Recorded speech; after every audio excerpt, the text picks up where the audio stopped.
परमाल, जैसे बहुत सारे बच्चे पूछते हैं कि मतलब उनको पीजी में मतलब they are not very sure कि उनको पीजी में कौन सी ब्रांच लेनी चाहिए, तो उन्हें कैसे पता चले कि उनको कौन सी ब्रांच लेनी चाहिए? क्योंकि PG is a very tough and competitive exam, तो बार बार तो आप पीजी दे नहीं सकते हो ना, मतलब आपको।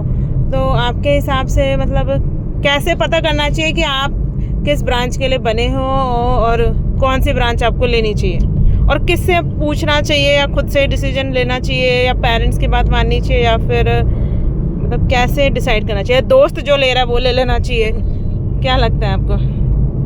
इसमें मेरे हिसाब से तो ऐसा है कि जो जिसमें आपका इंटरेस्ट है वो लेना चाहिए। बाकी जो आप जब इंटर्नशिप करते हैं तो आपको लगता है कि किस सब्जेक्ट में आपका इंटर्नशिप अच्छा गया, या आपको इंटरेस्ट किस में आ रहा था इंटर्नशिप में, उसके हिसाब से आपको वही सब्जेक्ट लेना चाहिए जिसमें आपको इंटर्नशिप में मज़ा आया हो। हाँ, जैसे कि मुझे भी लगता है कि इंटर्नशिप जो होता है ना, वो आपके रेजिडेंसी का ही मिनी वर्जन होता है। मतलब जैसे ऑब्स गायनी वैसा ही है जैसा आप इंटर्नशिप में देखते हैं। तो वो है कि वो 3 साल की जो आपकी रेजिडेंसी होती है वो आपको 2 महीने में ऑलमोस्ट आपको आइडिया आ जाता है कि कैसी ब्रांच होने वाली है। हाँ, तो ये जवाब आपका मुझे ठीक लगा। बाकी क्या दोस्त जो ले रहा है उसके हिसाब से ले लेना चाहिए? नहीं, दोस्त को जो अच्छा लग रहा है वो लेगा दोस्त, हमें जो अच्छा लग रहा है हमें वो लेना चाहिए, और जिसमें हमें इंटर्नशिप में बहुत अच्छा फील हुआ हो वो लेना चाहिए। Okay, thank you. I agree with him, क्योंकि क्या हुआ कि जब मैं इंटर्नशिप कर रही थी तो उससे पहले जब मैं यूजी में थी तो मुझे ऑब्स गायनी लेना था। फिर इंटर्नशिप में ऑब्स गायनी बहुत हैवी था, तो मैंने अनेस्थेशिया में 6 स्पाइनल लगाए थे। तो मुझे अनेस्थेशिया में, ये बात बिल्कुल सच है कि जो आपकी ये वाली जो पोस्टिंग आपकी अच्छी जाती है ना, ये वाली इंटर्नशिप में, तो वो ब्रांच आपको मतलब समझ आती है कि यार ये तो ठीक लग रही है तो ले लेना चाहिए। तो ऐसे जब मैं पीजी के लिए कर रही थी तो मुझे ऐसे था कि मुझे ऑब्स गायनी ठीक लगा, लेकिन मुझे अनेस्थेशिया काफ़ी अच्छा लगा कि अनेस्थेशिया ले सकते हैं। लेकिन फिर बाद में मुझे ऐसे लगा कि क्योंकि मैंने उसमें 6 स्पाइनल दे लिए थे, तो मुझे ऐसे लगा कि यार मतलब ठीक है, अनेस्थेशिया में तो स्पाइनल ही देते हैं, तो वो तो मज़ा आ रहा है, और अपना स्पाइनल देके आप थोड़ी देर फ्री रहते हो मतलब। तो बट बाद में मुझे लगा कि नहीं, मेरे को शुरू से ओबीजीवाई चाहिए था। फिर ओबीजीवाई का एक्सपीरियंस भी मेरा अकोला में मतलब इंटर्नशिप में ठीक था, तो मैंने ओबीजीवाई ले लिया। बाकी मेरे घर वालों ने भी मुझे बोला कि तुझे ओबीजीवाई लेना चाहिए, या जो भी चारों तरफ, और मुझे भी इसमें थोड़ा इंटरेस्ट था क्योंकि वो काफ़ी हैप्पी ब्रांच है और मेरी पर्सनैलिटी भी वैसी है। तो I opted for obs gynae and I am happy.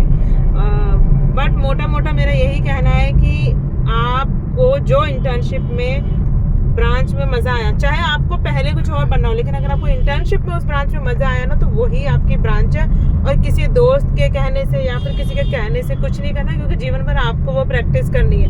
वो दोस्त आपके साथ प्रैक्टिस नहीं करेगा और वो कहीं और का होगा। तो it's a your true calling कि आपको कहाँ लेना है, सर्जिकल लेना है, नॉन सर्जिकल लेना है, और नॉन क्लिनिकल लेना है, क्लिनिकल लेना है। It's up to you only, because you have to deal with that branch for next 30-40 years.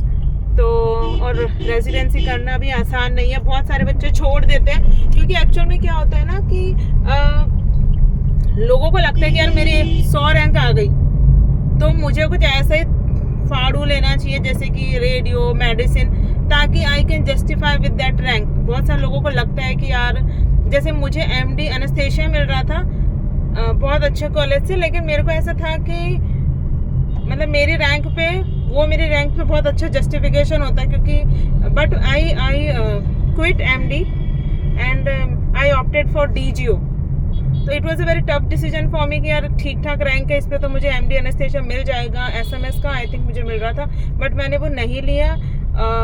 तो बहुत सारे लोग सोचते हैं कि यार एमडीएमएस मिल रहा है तो वो ले लेना चाहिए, डीजीओ डीएनबी नहीं लेना चाहिए, लेकिन मुझे ऐसा लगता है कि वो मेरा बेस्ट डिसीजन था कि आई ऑप्टेड फॉर डीजीओ। और क्योंकि ओवरऑल उससे कोई फ़र्क पड़ता नहीं है, और तो मतलब ऐसे रैंक का जस्टिफिकेशन जैसे कुछ चीज़ नहीं होती, ये सब आपके दिमाग में होता है। आपको जो पसंद हो उसके अंदर आपको चाहे एमडी मिले, एमएस मिले, डीएनबी मिले, डीजीओ मिले, आपको ले लेना चाहिए, but you shouldn't never ever compromise with your branch. तो this is my go to home message for you, और I hope I clear all your doubts regarding that. और अगर आपको इससे रिलेटेड कोई भी क्वेश्चन है तो you can ask me, you can drop a message, you can comment, and we will try to give you the honest answer for that. And keep enjoying. ऐसे जैसे 2-3 लोगों को ऐसे मैं जानती हूँ, जैसे कि हमारे यहाँ पे एक बच्चा आया था एनेस्थेशिया में, तो उसने एनेस्थेशिया ले लिया और he was from south and he took college in north in Haryana and उसको नहीं जमा फिर तो ही क्विट. तो ना आपको पता होना चाहिए, उसको एनेस्थेशिया नहीं समझ आया, मतलब कि उसको समझ नहीं आई वो फील्ड.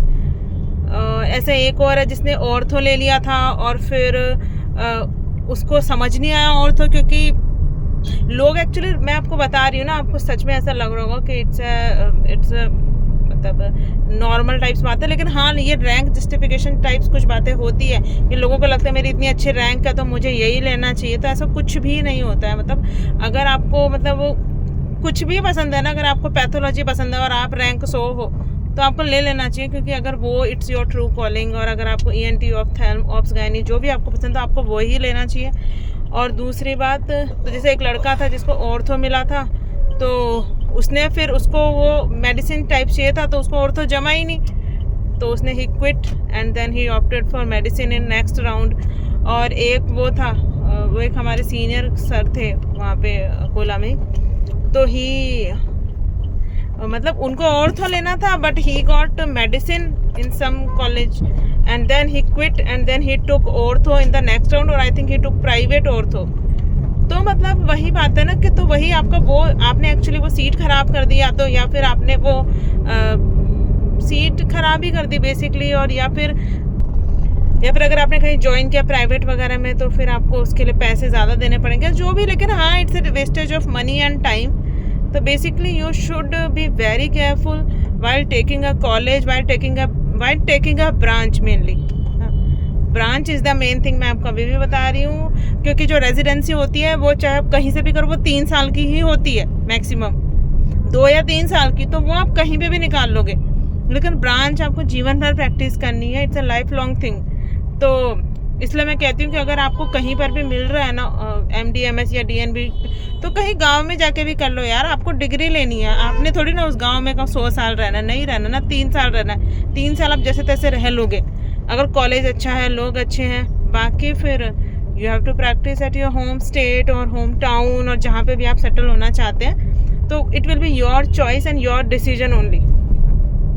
तो मतलब मुझे ऐसा लगता है कि never ever compromise your dream branch, और बहुत सोच समझ के डिसीजन लेना है.